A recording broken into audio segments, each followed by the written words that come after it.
Bonsoir amis barcelonais, bonsoir à toutes ces personnes qui adorent le football, qui aiment le football et qui aiment passer du bon temps devant un bon match de football.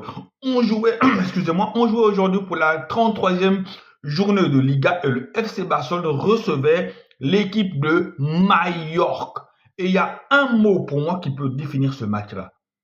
Cérébral. Cérébral comme une fois de plus la masterclass de Pedri Gonçalves, les amis. Pedri Gonçalves est un joueur cérébral, est un joueur qui vit le football, est un joueur qui pense le football, est un joueur qui respire le football. Tout dans ce joueur-là est pensé. Tous les mouvements de ce joueur-là ne sont pas faits de manière aléatoire.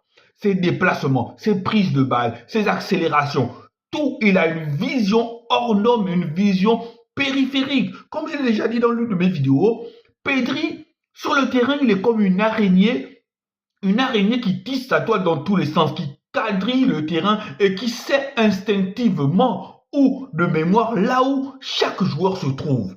C'est une coordination, c'est une symphonie, c'est un ballet et Pedri, c'est le maître d'orchestre. Et ce soir, on a vu qu'il n'a pas fait que distiller. Il y avait de la générosité dans ce jeu. Il était à la récupération. Il a amorcé les attaques et il les a.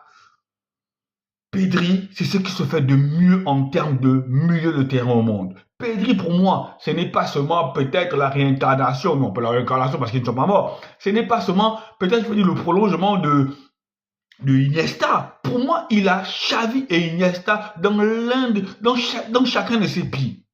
Pedri, c'est l'artiste.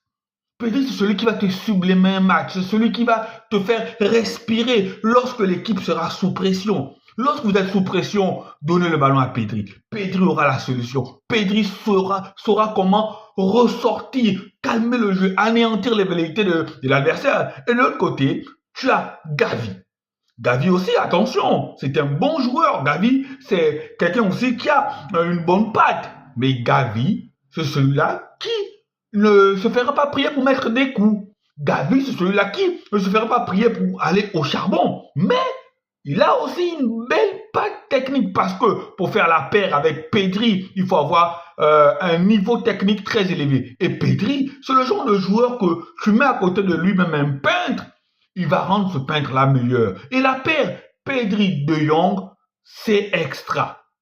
Gavi aussi, c'est extra. Donc ce match-là nous a donné plusieurs renseignements. On a vu une première mi-temps où on a vu un FC Barcelone qui maîtrisait le match. De toute façon, les deux mi-temps, le FC Barcelone a maîtrisé le match. Le FC Barcelone ne s'est pas fait peur. Le FC Barcelone avait la maîtrise du football, les déplacements étaient fluides et j'étais ravi de revoir Ansu Fati sur un terrain. Oui, j'étais ravi. J'aurais voulu qu'il marque dans ce match-là. Mais vu que aussi Lewandowski s'est blessé et il va falloir faire tourner pour le FC Barcelone, dans ce money time-là, il va falloir faire tourner pour qu'on arrive frais lorsqu'on va affronter cette grosse équipe de l'Inter de Milan. L'autre nouvelle, c'est quoi? C'est que Hector Fort est meilleur que Gérard Martin. La blessure de Alejandro Balde nous fait beaucoup de mal sur ce côté gauche-là, mais ce soir, j'ai vu un Hector Fort. Je ne sais pas si c'est peut-être parce que l'adversaire ne proposait rien de concret. L'adversaire était le plus souvent recroquevillé dans ses derniers retranchements que j'ai vu un Hector Fort à ce niveau-là.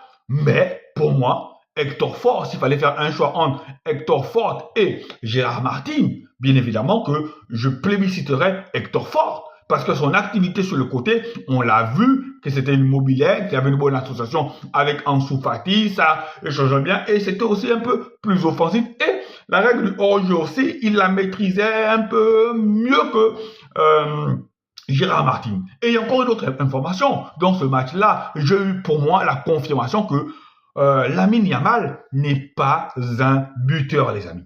Lamine Yamal n'est pas un buteur. Lamine Yamal aura toujours des prises de balles exceptionnelles. Lamine Yamal, 1 contre 1, il arrivera toujours à éliminer. Actuellement, Lamine Yamal est plus un déstabilisateur, est plus un provocateur, est plus aussi un passeur qu'un finisseur. Même sa spéciale où il allait sur le côté, il partait du côté droit, il rentrait et il enroulait au second poteau, même sa spéciale n'arrive plus à passer. C'est comme si les gardiens ont compris le système. Donc, en ce moment, vous avez vu cette passe laser de Pedri qui casse peut-être 2-3 lignes face à face de Lamine Yamal avec le gardien de Mallorca qui a fait aussi un très grand match, qui a fait aussi des arrêts, qui a eu le don de soi. Lamine Yamal tente une feinte et le gardien ne part pas, il n'arrive pas à mettre ce but-là. Donc, pour moi, je comprends que actuellement, peut-être qu'il le fera. Il est encore jeune, il a 17 ans, oui, il a une belle marge de progression.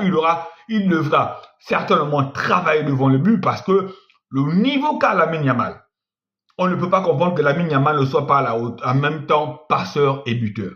Donc, Lamine Yamal doit tout faire pour devenir un buteur. Et une autre information, c'est que Araujo, face au but, c'est nul. Il a bien contenu l'attaquant de Mallorca, Larine. Oui, défensivement, je n'ai rien à reprocher à Araujo sur ce match-là, mais offensivement, ce but-là, cette action-là, il doit le mettre tous les jours. De l'autre côté, tu as un Rudiger, Rudiger ne rate pas.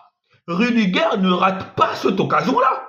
Mais nous, on a Araujo qui rate cette occasion-là. Donc voilà, Hansi Flick a essayé de faire tourner. En défense, Pau s'est reposé. Voilà, Koundé s'est aussi reposé. De Jong s'est reposé. Rafinha est rentré, il s'est reposé.